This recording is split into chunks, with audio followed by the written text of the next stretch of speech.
Hello everyone and welcome to Season 5 of Crave Arts Presents The Future of Film, featuring intimate interviews with the best emerging filmmakers from around the world. My name is Tom Oliva and I am co-founder and executive director of Crave Arts and the All-American High School Film Festival, dedicated to discovering, showcasing, and uniting the next generation of visual storytellers and content creators.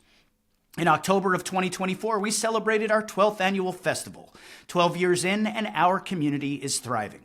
A testament to the power of believing in the arts and the emerging artists that share their stories with us. The collective spirit of our organization, our community, and all of our year-round initiatives is rooted in a shared passion. A passion to breathe life into stories, to collaborate with others who share your vision, and to create content at the highest level. Content with the ability to move viewers emotionally, to inspire with unprecedented style and craft, and to impact real change. Some quick updates from the All-American Bulletin Board as we gear up for our 13th annual festival in New York City. We're busy preparing for our 2025 festival, which takes place this October 17th to 19th in New York City. And submissions are open via Film Freeway with the final deadline on June 30th. Head over to hsfilmfest.com to get the latest news and updates about the 2025 festival. You can save on early bird tickets, book your discounted rooms at the Hilton Midtown Hotel, and check out our downloadable 2025 budget guide, planning guides, and posters, because it's never too early to begin planning your all-American adventure. And if you plan on attending the fest in New York City, we highly recommend competing in one of our film invitational competitions, the world's premier on-site student filmmaking competitions in New York City from October 15th to 17th. We offer a variety of authentic, real-world production experiences for student filmmakers and video production programs, your chance to crew up and produce a short film in just 10 weeks. Registration opens in May. For anyone looking for new gear, be sure to visit our preferred partner discounts page under the resources tab on our website. You can check out awesome discounts on a variety of gear and software. And teachers, if you're looking for a great way to boost your curriculum and elevate and inspire your students, check out our video production resource community and roadshow. 2 terrific in-person or remote opportunities featuring lesson plans and interactive presentations based on our library of exemplary student films. More information can be found at hsfilmfest.com under our Education tab. Today's guest, Chase Olivera, an alumni from 2022 and 2023, is an exceptional animator with a keen sense for highly entertaining storytelling. Chase's computer-generated animations are so good, so richly detailed, so full of incredible depth and thoughtful flourishes that it's easy to neglect the driving force of his films, the clever, playfully humorous, and insanely entertaining writing. Watching his films is overwhelmingly delightful because the balance is so polished. Imagery, script, and tone never battle. They celebrate each other at every turn, to the point that the artistry falls back as the complete experience takes over. In his 2022 animation, Cloud Racers, an animation that took nearly a year to complete, space pirates battle treacherous foes as they escaped a doomed Earth en route to a safe destination in the clouds. The story concept is epic and full of adventure. The animation is on par with Disney or DreamWorks, and all of the elements, score, sound design, angles, edits, everything is so tight. But what really takes it to another level is Chase's ability to infuse the concept with larger, more universal themes: heroism, overcoming obstacles, and the desire to protect those we love. Sure, there's a healthy dose of swashbuckling, but it's all rooted in the archetypes of humanity. His 2023 animation, Beethoven vs. the Bird, further illuminates Chase's ability to marry an engaging character in conflict with deft attention to imagery and the elements of film. The depth of emotion soars as the composer Beethoven struggles with inspiration and egocentric ambitions. It's 2 minutes of furious fun that harnesses perfectly timed beats, attention to every detail and angle, and a consistent barrage of obstacles, once again rooted in a universal humanity. We admire Chase's talent so much that we asked him to create our 2024 Teen Indie Award Show intro animation, a task that required both an unrealistic delivery timeline and the vision to capture our festival aesthetic. Of course, he exceeded our expectations, creating an immersive encapsulation of our event, complete with cameos from our mascots Philip the Film Strip and Sammy Slate. We were prepared to help guide Chase's efforts, but he barely needed any direction. He simply did what he always does: craft a world in miniature, but full of adventure and incredible depth. He makes it seem so effortless, but of course, we know that what Chase does is insanely challenging, and we are super excited to explore just how he manages to be this good. I am honored to be joined by Chase Olivera today. Hey Chase, welcome. How are you? Wow, that was a great introduction. I feel motivated. Thank you. Well, that's what we want to keep you motivated. We want more Chase Olivera animations for sure. I can't wait to talk about your process and the history of you, how you got to this point of deserving such praise, which you absolutely do. But we're going to kick things off with our little icebreaker that we call this or that. In this quick reply exercise, I'm going to provide two options, and you just share which one you prefer. Okay? All right. All right, let's do it.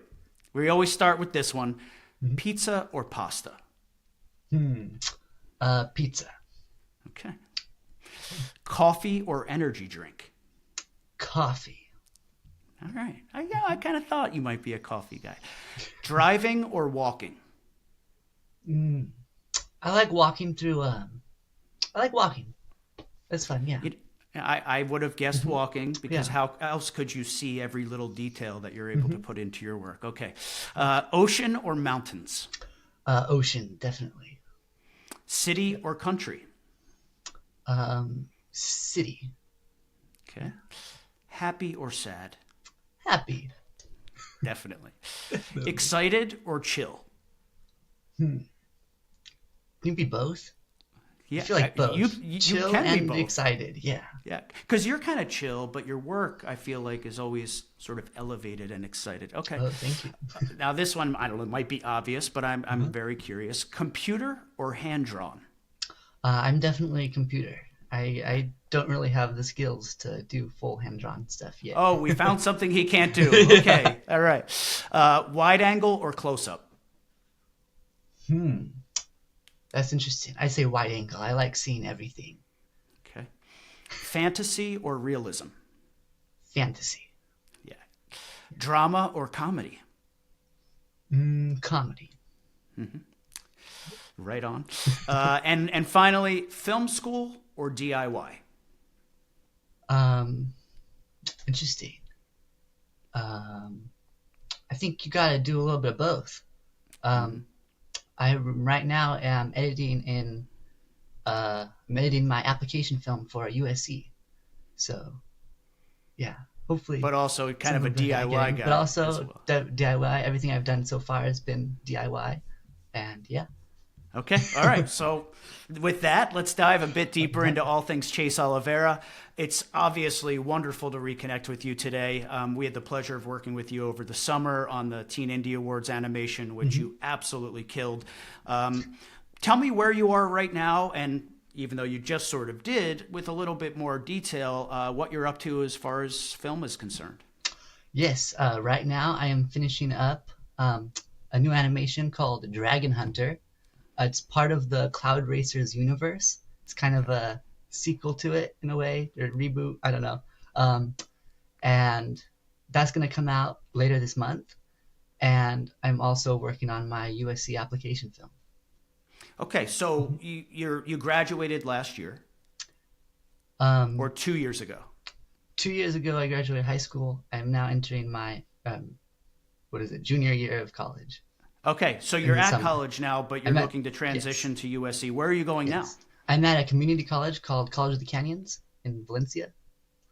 And why did you feel like that was like a logical step for you instead of, let's say, graduating high school? I mean, you have these amazing animations. I would think they'd be extremely interested in you. I would. Why not just go right to USC? Why did you feel like the community college was the right choice? I felt like it gave me a little bit more freedom at first to practice my skills and get general education classes out of the way, of course, so that when I go to a more specific college, I can just focus all of my power on them and the art and the skill. Absolutely. And obviously you have been busy. I mean, you helped us out and you've been consistently animating, I'm sure, while getting that stuff kind of out of the way. Are you taking any film courses at the community college, or is it just all of the basic general ed stuff? Yes, I am getting my associates in computer animation, and I've taken some film classes as well. For those who might be listening, and obviously our listeners are emerging filmmakers who are coming up through the festival, just like you did, and teachers, right, who are interested in providing, perspective for their students, especially for the filmmakers who are some of our best. Are you happy with the decision to do the community college route first? Obviously, you're saving some money. I mean that, and you're able to be at home, which also saves money and makes things convenient, so you can keep working. What are the positives of that experience? At the moment, yes, I'm happy with it. I like being able to do some of my own work first, just to practice my craft and do the projects I want to work on, and then I can really like focus in on the nitty gritty once I figured that out at school, and yeah, so I'm happy so far. And do you feel like the resources at the community college are pretty good compared to like your high school experience? Is it a step up? Yeah, they have great resources. I'm very lucky to have a great film and animation program at my community college, and yeah, they've helped a lot.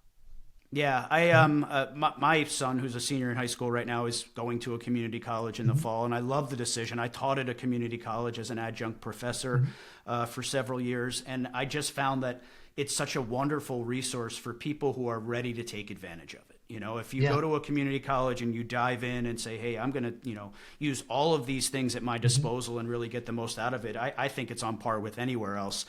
That said, you've decided to now apply to USC. Why do you feel like the time is right, and why USC? I feel like it's the next step. I'm applying to a few different schools. For some, I'm applying for animation, some I'm applying for film. For USC, I've applied to both majors, or actually game art design and film, because they give more options with the 3D animation. And yeah, just the more networking, more professional environment, being in the city of LA, and being able to, it's good for getting internships. They like to see that you're going to college, and I think they like the more prestigious schools or something for on your resume. Yeah, no, that's really interesting. I haven't heard that particular piece before, that going to college is an advantage as far as getting internships, which is obviously your first gateway into the industry. So that's really interesting to hear, and I think obviously makes a ton of sense. And I'm also really interested to hear you say that you're looking at maybe majoring in film, or maybe it sounds like probably both at some point. Do you make movies outside of animations? Yes.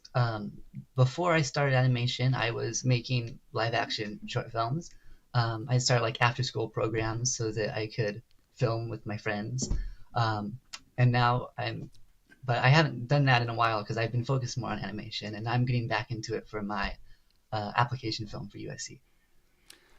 Awesome. I would love to see one of your live action films, even if it's older and raw, just to see, how it compares to your animations, which is, what I know from you. What do you find as far as the benefit of kind of crossing over into both worlds? Do you find that your animation informs your filmmaking, or your filmmaking informs your animation? Definitely both. It's nice in animation to know how a camera works and where you can actually put a camera in real life, to get that more sense of realism and pacing. But I think it also works the opposite too, because in animation, obviously, you have a lot more freedom to play with where you can put the camera and lighting choices.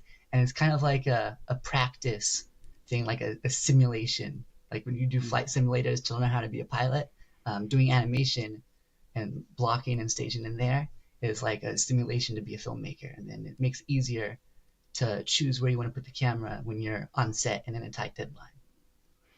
I absolutely love that. And obviously being so familiar with your animated work, one of the things that I tend to praise is just the depth of the scenes and the attention to angles and perspectives and establishing shots. It is a film, the way that you tell stories in animation. And a lot of animators who come through us and submit, who are less experienced, they tend to leave a lot of that out. And I think that's what makes your stories, and so rich and full of depth, is it's a complete world. And I'm sure that that's really painstaking, and it takes a lot of extra effort. But for me, it makes a huge difference. So is there a class or assignment that you've had at the community college that really stands out, or maybe an experience that you've had there that might be interesting for our listeners? Yes. Well, most of my animations I've worked on alone, but at the community college they have one animation production is a class where you work as a group to do an assignment. And we were tasked with making a commercial for the Agua Dulce Women's Club. And it was definitely a fun experience getting to work with other people and animating and collaborating. And everybody has these like really big ideas. They want to do everything. But then like you also have to be realistic and find out a proper schedule and who does what. And yeah, I think that's really interesting. It's a lot different working on an animation than a film, because on a film set you just do everything kind of in one day or a few hours on the set. Right. With an animation you have to really plan it out, and everybody has to work for really long periods of time. That's really interesting. What was your specific role as far as the group project was concerned? So it was, most of the people were 2D animators. Okay. So they were doing 2D characters, and then I would do the 3D backgrounds. And I kind of had to blend the backgrounds to make it look like it was 2D. And part of that is also like storyboarding as well, layout, because you have to place the camera where the characters are. And it was fun. Yeah, I can imagine that being an animator, once you break through into the industry, and I say once you do, not if you do, because it's a matter of time, you're going to have to work in teams, right? It's not like, when you're young and you're submitting to All-American and you're doing these things, sure, you are doing it kind of all on your own. I'm sure you get feedback from people and those things, but ultimately working on these, feature-length films and things or whatever it might be, you're going to be working with a team. So that seems like invaluable experience to gain. I also think it's really interesting that you're doing commercial work. I mean, technically you did commercial work for us when you created the Teen Indies animation. And it was just such a pleasure working with you. And I always say, like, the first part of being a filmmaker is learning how to be nice and learning how to work with others, because those two things will take you very far. And I have had a wonderful experience with you. Do you enjoy, your animations are so entertaining. It's interesting to see you in this other space where you're working for a client, so to speak. Do you enjoy that work, and can you see yourself kind of moving into that just as much as doing your independent work? Yeah, definitely. That's definitely a way to make money. And for sure.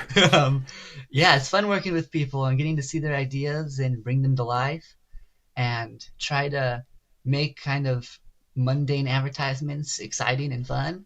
And yeah, that's cool. Yeah, I love it. I can't wait to see what adventures await for you in that space. Let's take a big step back and discuss your experiences that got you to this point, the fact that we're even having this conversation. When did you first start making movies, and why did you want to do it? I'm sure that a lot of people my age will say that they started making stop motion Lego videos as like 5 or 6. I've heard a lot of that, and that was me too. And then when I was around 10, I started getting into more actual filmmaking and learning special effects videos, and then it just blossomed from there. One thing led to another. One thing led to another, yeah. When you were learning these VFX techniques and things, was that just like YouTubing it? Is that a big part of where your education came from? Or yeah, big part of just YouTubing. So yeah, a lot of it came from visual effects stuff, and then just filmmaking. And then during 2020 and COVID, I decided that it was a lot easier to just make animations during that time. So then I switched to that, and I found out that that's what I enjoyed doing more because it matched with the effects part, getting to And, do stuff. Yeah. and so the learning process there, I mean, I think it's easy to just say like, oh, this, you just start doing it, one thing leads to another, but there's a lot that goes into this. Yeah. Like, I mean, this doesn't just happen overnight. What was that process like, learning this stuff? And then like one little skill builds on another skill. I mean, it must have been incredibly time consuming. Yeah, it's a journey.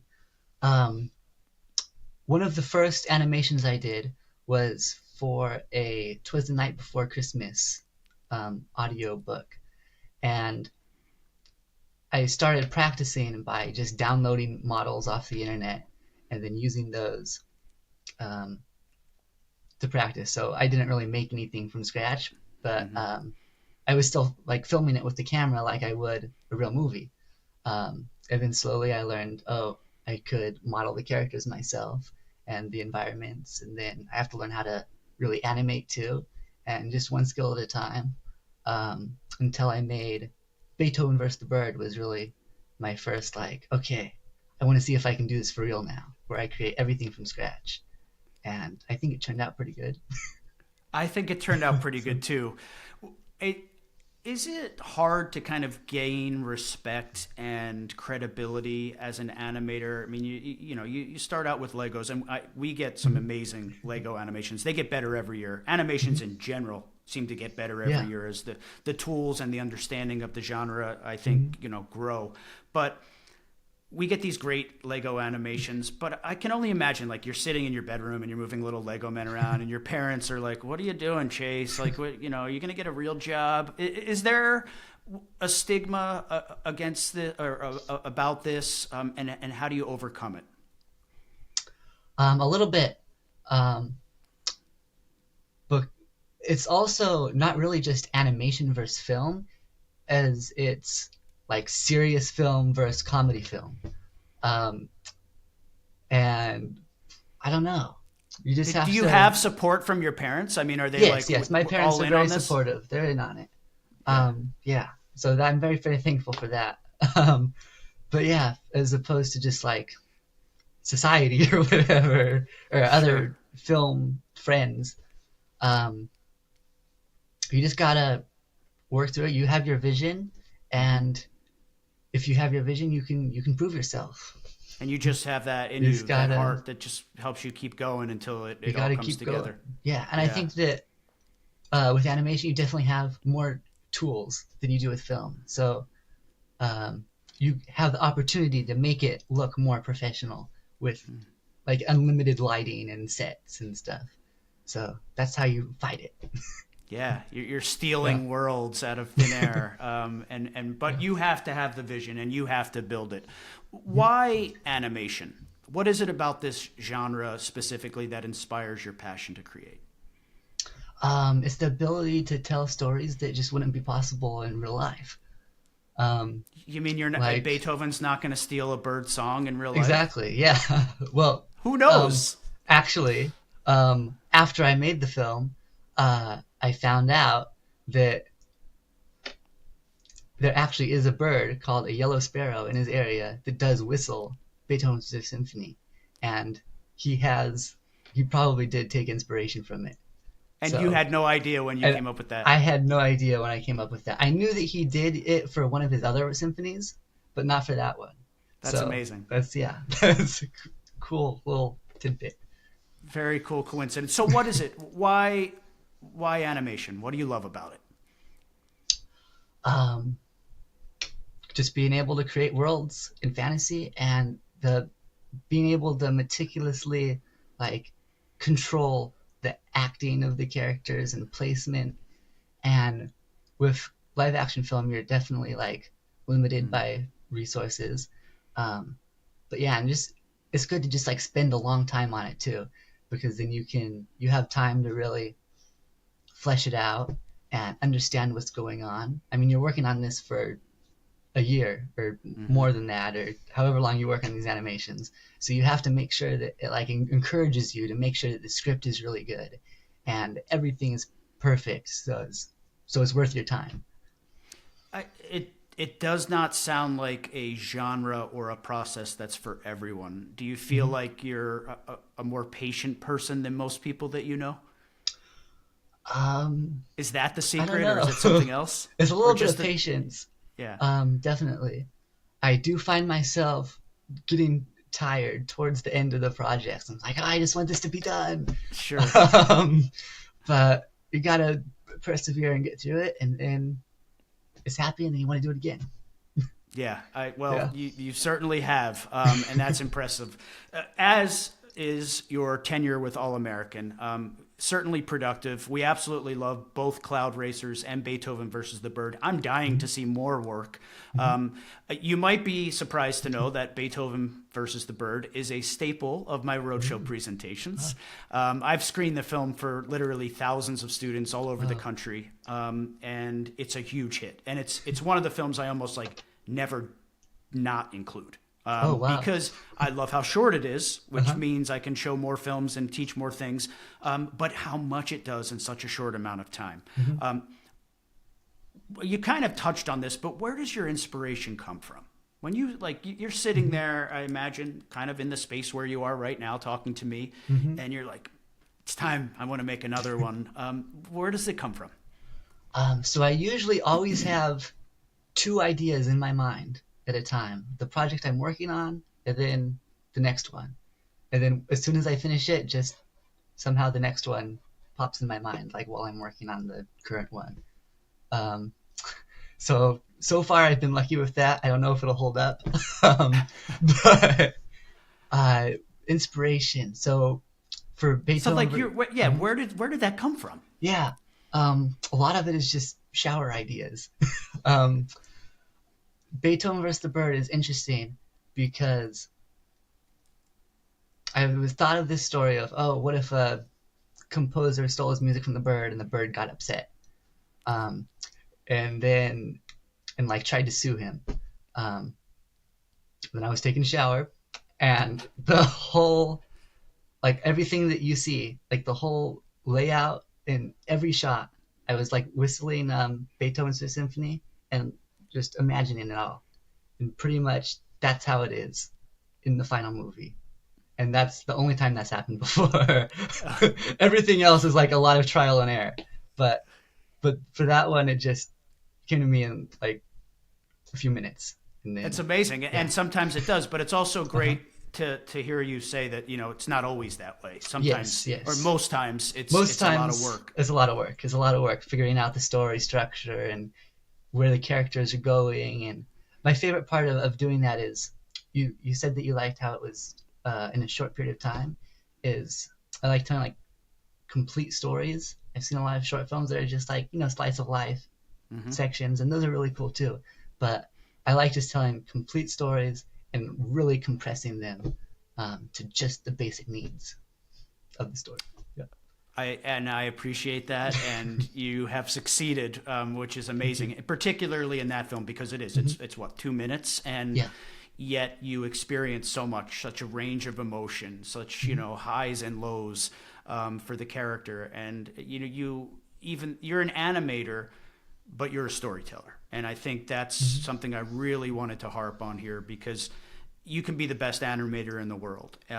If you can't tell a story that engages the viewer, then it really doesn't matter. And you are the rare case where you're both, and I think that's going to take you very far. So you make it look so easy, and we only see the finished product. Can you walk us through your process from ideation through what we see on screen? And it doesn't have to be Beethoven. And I'm sure your parents forgive you for the high water bill, because you come out of the shower with this amazing idea. But from the minute that you have the idea to the thing that we get when you submit to us, what does it look like? What are the steps? So for my last animation was the Chihuahua Shake, and it was a process. The ideas came from many different spots. Both my sets of grandparents have dachshunds and chihuahuas, and a family friend wanted to tell a story about a chihuahua. that shook, and then I wanted to tell a story about a dachshund that painted. So then I combined it all. So that was the idea. And then I wrote the script. That was a process, is finding out why the Chihuahua shakes and what obstacle does this create for the dachshund. And then, so I have the outline, I have the script, and then I have to make a rough layout of the film, which is like a black and white, very basic blocky version. The sets aren't there. The characters move just kind of stiff and hover around. But it's all on the computer. But it's all on the computer, yeah. And so I make the movie in this kind of blocky form first, from just in order from beginning to end, to get the timings right and the story and how I want it. And then I go back and then I texture everything, which is like coloring it in, getting the right lighting, and then animating the characters and like fleshing that out. Is there a particular software that you're keen on? I'm not going to pretend to be even close to technically savvy on this stuff, which makes it even more impressive. I understand how hard it is, but I don't know. What tools are you utilizing? Yeah, so all my short films so far have been made entirely in Blender, which is a free program to make 3D animations, and it's been amazing to use. What part of the process do you enjoy the most? I kind of feel like I know the answer, but I'm eager to hear what you have to say. I like just getting the lighting. The lighting. I knew it. That's what I was going. I swear that's what I was going to say, because I Really? can tell that you've emphasized it, and it's so obvious. Yeah. Just getting the bright colors to pop.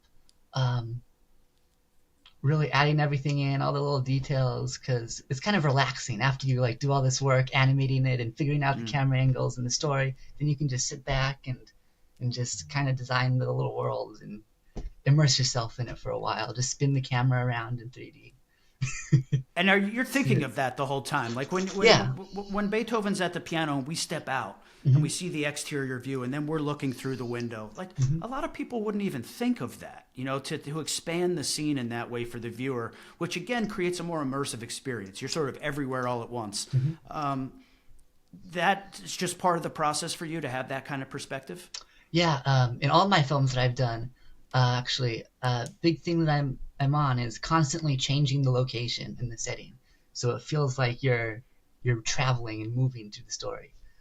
So it starts off in his apartment, and then it goes outside, and then it goes into the sky, and then come back, and then But so that was Beethoven's real house that I modeled it after, and of course, his house outside was yellow, and I thought that was a good color scheme to have the yellow and like the red crown molding and the green trees and the blue. It all like matched really well. Because actually, at that time when he wrote the music, he was living in a different house, but I chose his older house because it looked nicer. Hey, you took some liberties. More cinematic. So then you have to do research and stuff in the world building, and then that's also kind of why I'm applying for game art too, because you get to make the environments and stuff. And isn't that almost more? And I'm not a gamer, but I understand enough of that world to know that creating the world of it is almost more important than the actual game at this point. I'm maybe. I just know that it's so possible. elaborate. There's a lot of different stuff, and it depends on the game, but definitely. Do you see yourself actually like perhaps pursuing that? I mean, obviously we all need to make money, and we all want to do things that help us do what we love, but definitely, and games are becoming more cinematic, and you are able to do more stuff with them, and that sounds really fun. And being able to, I think that's what I meant, by the way. You said what I was trying to say. More cinematic, these worlds. Yes. That's so cool. So if one of your favorite parts is the lighting, and I love this idea of you wanting to consistently change the scenery, that makes perfect sense. And it's a good challenge for yourself too, to kind of have that in the back of your mind on every project. Part of the rhythm too of the edit. Kind of. What's the hardest part, or the part that is most challenging? is animating the characters, because once I like the story and the putting the camera, and then you get to design the world, and that's fun. But then animating the characters, I just want to just be able to tell them, look, just act, do your thing. But it's fun too. You have to do that. That's definitely the most like meticulous part, Mm-hmm. time consuming part. Yeah. For those emotions that you put into the characters, where do they come from? Are you constantly like, are you a student of life? Are you looking at the way people react to things, and that informs your art? How does that process work? Yeah, I watch movies, and I see how the actors act in the movies and try to mimic that. I don't think my animation skills are at that level yet to perfectly capture the minute details of the facial structure when they animate. So mainly it's just feeling of the story and like these big emotions. And I film myself for reference sometimes. But yeah, if you in a lot of my animations, it's just like kind of basic visceral emotions that are happening because there's not much dialogue, so it's just like Yeah. I don't know. Is that a conscious choice to have limited dialogue, or just a personal style thing? Yes and no, kind of. I think it's just kind of coincidence. Uh, it definitely is.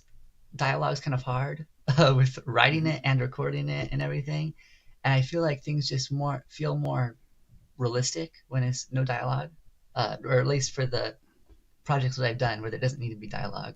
Mm-hmm. Because obviously, like Beethoven isn't going to be talking to the bird doesn't talk, and the Chihuahua Shake is just dogs that don't really talk. Um, but when I do have dialogue, I like it to be like very, precise. It has to be like for a purpose. Mm-hmm. Yeah.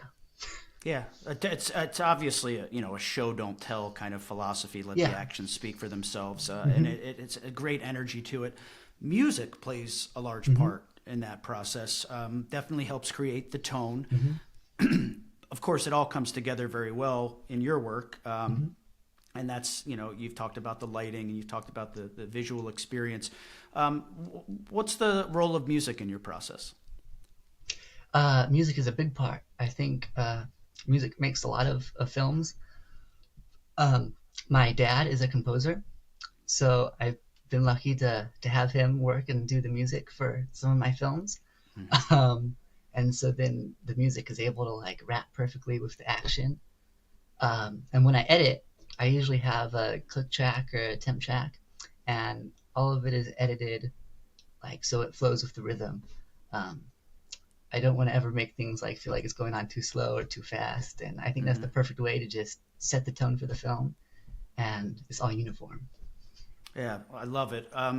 Very cool that you get to work with your dad. That must be a really special bond, and to work with a parent creatively very thankful for that. Is a gift. Yeah, that's awesome. And at the same time, use the resources that are available to you. What is that process like? Do you kind of share the idea and say this is the vibe, or what's it like working not just with your dad but with a musician to kind of bring your story to life? Thankfully we're kind of on the same wavelength of what the music should be like, because we like similar things. But yeah, I usually have the idea of like the sound I'm going for. And then I have like a temp track, of course, and then I give it to him, and then he comes up with a theme and music, and it puts it together, and it's really cool. It's really cool working with him. For the Chihuahua Shake, he had written like 2 measures of like there's a final song at the end. He wrote like 2 measures of it a long time ago, and I decided, I'm making this movie about a Chihuahua and a Dachshund. I'll take that, and because it was about a Chihuahua that shake.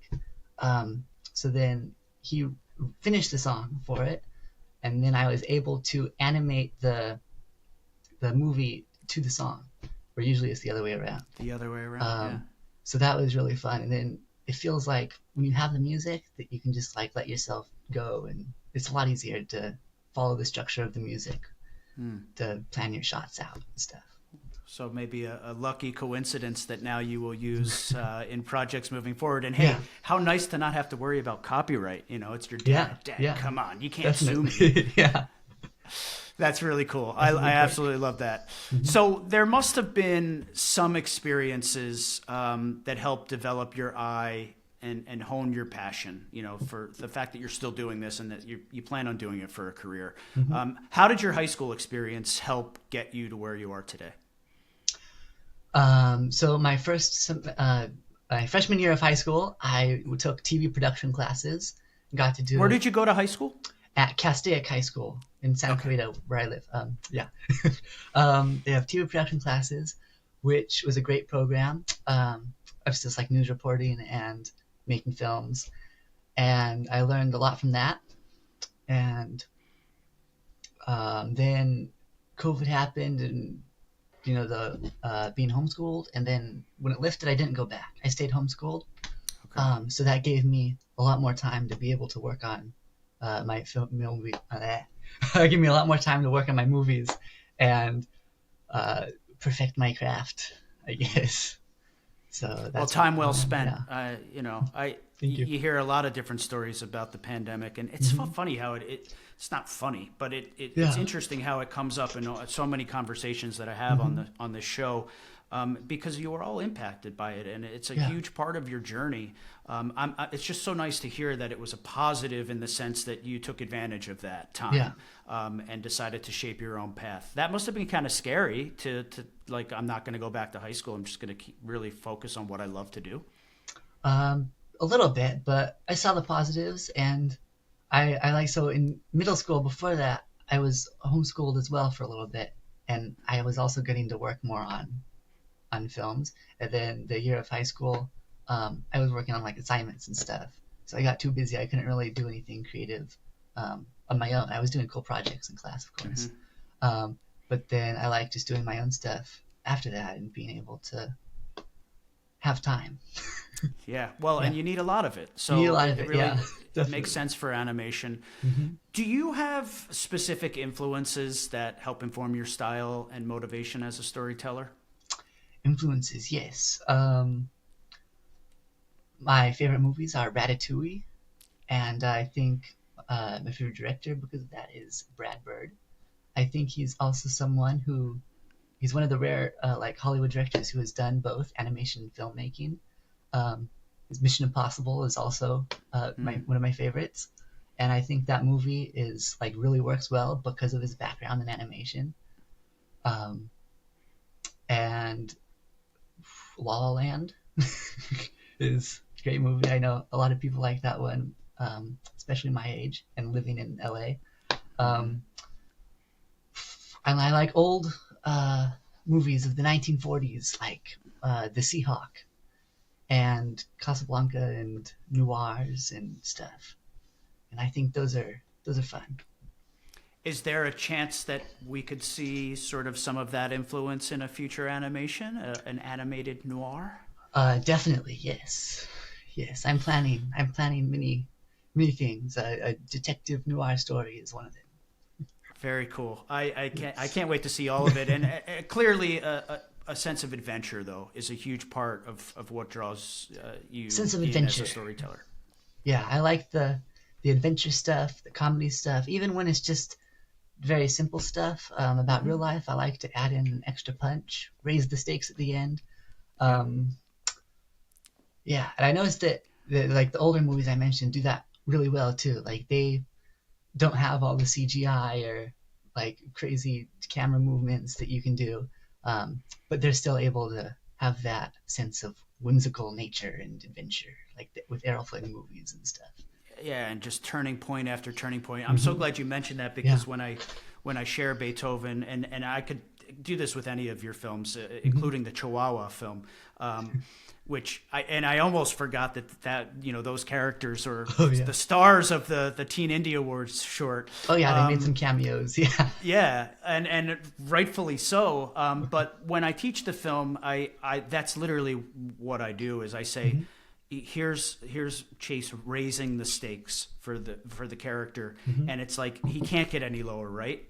Yeah. But of course he can, and it's such an important lesson for young filmmakers to learn that you want to keep putting obstacles in the way. That's what keeps us engaged, and it can be silly and lighthearted. In the case of Beethoven, it's all pretty lighthearted, even though the circumstances are actually quite dire.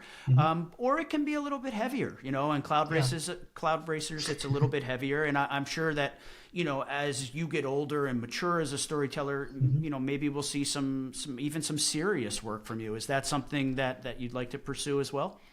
Yes, definitely. Yeah. Right now I'm definitely doing the more lighthearted stuff because it's just more fun. But I feel like as I build as a person and get more skilled, I like to tackle the more serious topics as well. But still keeping a adventurous spirit to it. Of course, yes. I don't think you'll ever abandon that. So outside of applying to USC, well, tell me about what's the process like applying to USC? Specifically in the area that you are? The process of applying. Yeah, so now this is like you're in the thick of it, right? Like what do you do? Yeah. So I for the game art one, I just submitted my portfolio, so that was pretty easy and filled out some essays. But for the film one, they make you make a short film specifically for it. The requirement was to make a 2-minute short film that covered the topic of a secret. So they give you that motivation. And then I'm also applying to Chapman as well. And then they give you the what's it called? The prompt. The prompt, yes. They give you the prompt of somebody making a choice tonight and no dialogue. So that was good because I already am good with working with no dialogue. Right. And then I got to combine the secret and the choice. And then so you kind of used both used both to make a film. Yeah, so smart. I can submit it to both. And it's really fun getting back into filmmaking since I haven't done it in a while. And I just filmed it on Sunday, and it was fun getting the actors together and filming. And I have some lights and stuff, so I was able to use that, and it's very animated as well. I do. There is going to be a CGI skeleton that comes out of a toilet at the end. So of course, yeah. That's the process. Hopefully it'll be finished this weekend. That's when it's due. I am in your corner and rooting for you. Is it similar, kind of how you went about creating those stories to how you would do an animation, and just different how you execute it? Yeah, it's basically the same process. With animation, you don't really get to edit very much because, you're kind of editing it as you're animating it. You do the edit first and then afterwards. So it's nice, getting the footage in and then editing it afterwards and playing with it and making it bright and stuff, and in post. This is just a curious question. Yeah. Are you allowed, what's the collaborative nature of, is there limitations? Do you have to do everything yourself for these application films? You have to do three roles. So it's directing, script writing, and cinematography or editing or something, yeah. Okay, cool. 3 roles, yeah. Let's talk about your experiences with All American. Yes. I'm so glad that we got to work with you last year. I want to work with you every year on the intro animation because it was just such an easy process, and you nailed it. And we barely needed to say anything to you, and I'm so grateful for that because I wanted it to come from alumni. I wanted it to be your experience informing another person's experience, and yet utilizing your skill set. Tell me, what did your recognition at All American mean as far as you kind of having the confidence and continuing to pursue your passion? All American High School Film Festival was amazing. It really did give me a lot of confidence and inspired me to work more on my future projects. I didn't get to go in person for the first year, but I saw all online happening, and the streaming and the social media, and it was this huge like watching the Oscars or something. Like that was really an amazing experience, and I got to get in contact with some people who were there and other filmmakers who were part of it.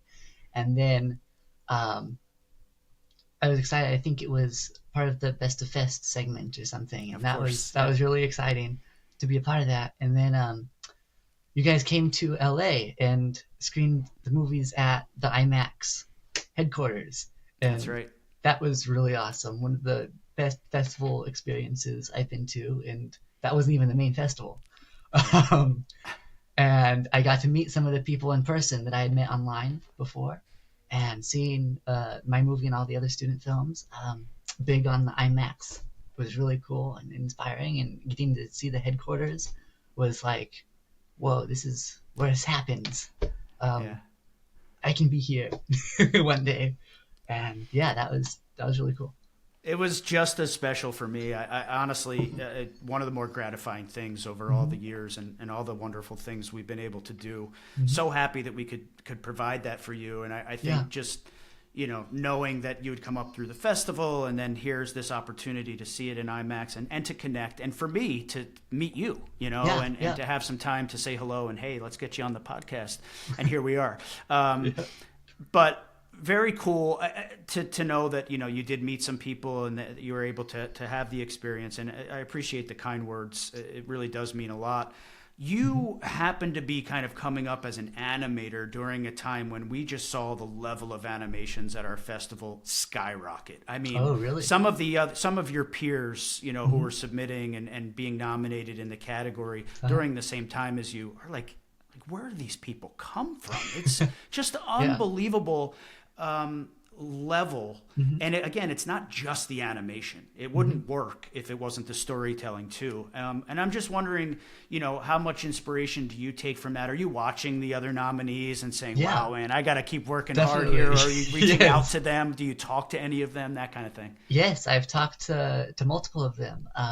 The one who won Best Animation in 2022, Max Hendrickson, is an amazing person.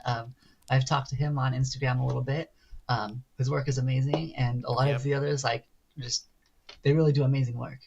And it's fun to see where they are, and especially with animation, it's kind of different, everybody's journeys, because they all have different focuses. Like you can focus on just the camera work, or focus on the animation part, or focus on different genres or styles of animation. Yep. And it's really cool to see how you relate to that, and it's good, healthy competition in a way. 100%. Yeah. And that's exactly what it is. Any of you could win, and it's just, at some point you just have to pick someone because you're all that good. And Max Hendrickson's a great example, and we're going to have him on the show soon too. Nice. And I hope that you will stay in touch with him because I just would love to see what a collaboration between, two legends of All American might even look like. What advice do you have for our community of young filmmakers? Let's just say that, sophomore year Chase is sitting at home listening to this episode, because he sees that there's someone who's really into animation on the program. And what do you want to say to that person about the journey that you've been on, and maybe how you can help them just to persevere? I'm sure this is a common answer, but don't wait.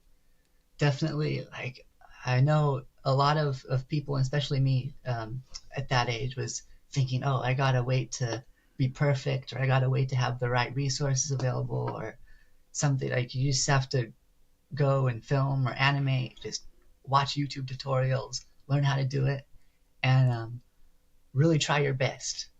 At any given moment, try to think of the most creative shots you can do. Just put the camera up, put it down, don't just shoot straight ahead.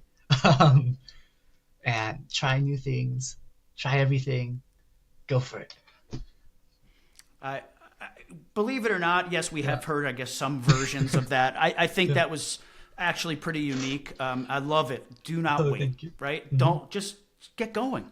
And get better with each project, right? And I'm sure that you probably look back at some of your earliest stuff and you're like, oh boy, Yeah. maybe not my best, but that's how you got to where you are. You have to start. Yeah. And I love that, and just continue to think outside the box and be creative. Don't settle for just that straight on shot. You know, how can I elevate this? You have to have goals, I think, for each next project. One of my goals was to be twice as good as the last project. I don't know how that's working out, but like, you know, I think it is. I think like, and then, you know, it'll compound, hopefully, and then it'll keep getting better and better. A few more questions. Yeah. And that was a great segue. What's next? What's next? So I'm planning this Cloud Racers show so I have the Dragon Hunter episode where she's chasing a dragon. And then the next episode after that, I've decided to. So this one actually is the first one where it's like a more professional character model. I think it looks the closest to like how a Disney character would look. I mean, it's still not quite there, but it's the closest. Like, so I've improved in that sense. But she's still like she's driving a ship the whole time. So that's like was easier to animate.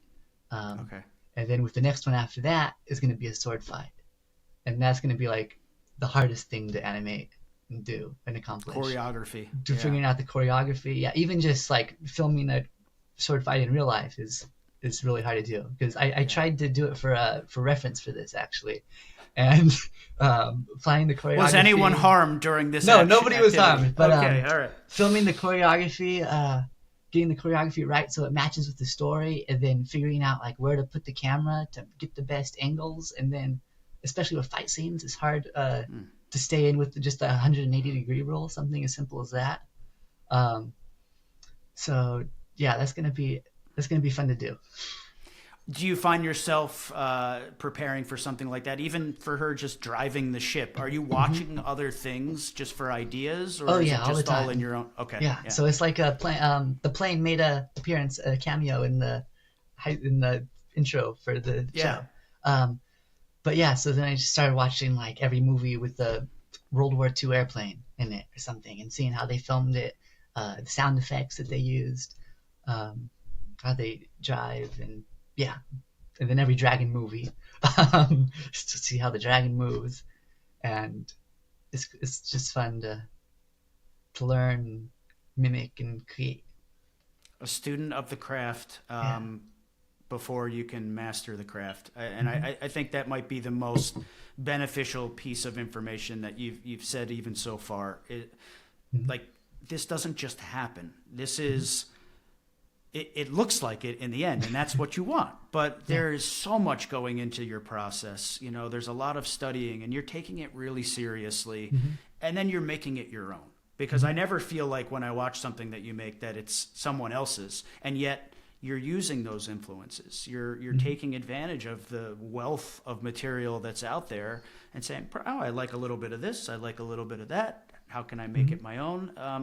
And that's the kind of hard work you have to put in. And for anyone who's listening, you know, yes, start doing it, but also start doing it the right way and really putting the time and effort in. It sucks in the beginning, but it's worth it in the end. Yeah, definitely.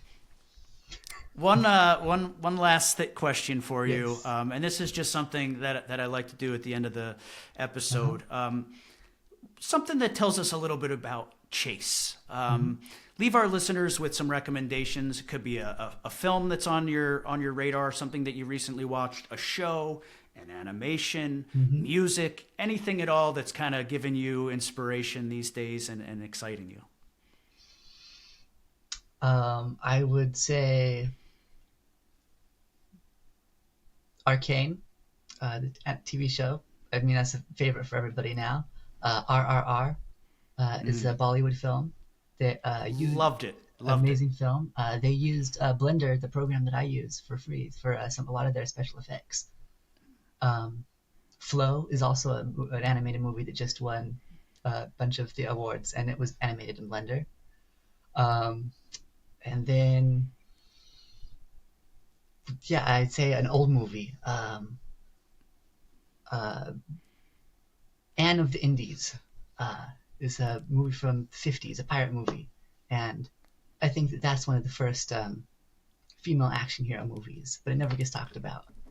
But that's I'm what I've writing been it down seeing. now because Everybody I don't says know that. Everybody says that Alien is the first one of those, but I think it's this one. Man of the Indies. I Yeah. am going to check that out this afternoon. I'm very excited. And I appreciate that insight into sort of what's on your radar right now. And RRR makes a lot of sense. Watch Chase's work, watch that film, and I think you'll see that they share the same sense of humanity and adventure, and bringing so many different elements into play. Chase, I want to thank you for an insightful glimpse into your experiences and motivations as a storyteller. I encourage all of you listening to check out links to Chase's impressive body of work in the description. And of course, thanks to all of you for tuning in and joining us. I remind you that this is just one of many in-depth conversations with the future of film. You can go to hsfilmfest.com for more information on the All-American High School Film Festival. And please subscribe and share across all of our platforms to support artists like Chase and our entire community of young emerging storytellers. We will see you all next time. Chase, thank you so much. Such a pleasure to connect with you, and I can't wait to keep in touch with you. Yeah, thank you. It's been an honor. And best of luck with the college applications. I have no doubt wherever you end up, you're going to be incredibly successful, but please keep us posted on that as well. All right, I will. Thank you. Thank you, Chase.